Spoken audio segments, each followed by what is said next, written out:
Hello, dear friends. This is Phone Support Channel. Before you start watching this video, please subscribe to the channel and give it a like.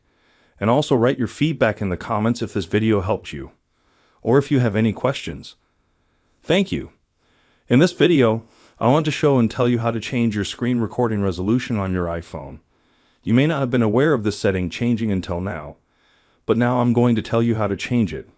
Watch.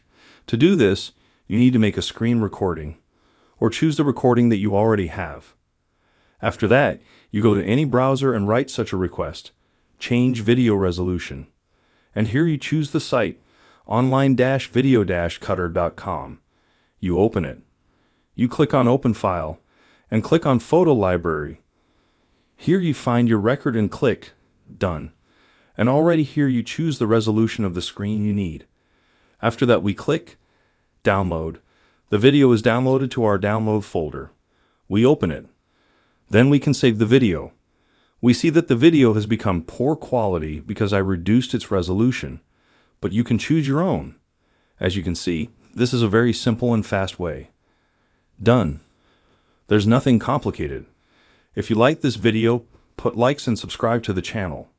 And also watch other useful videos on the channel. That was Phone Support. Bye-bye. See you later.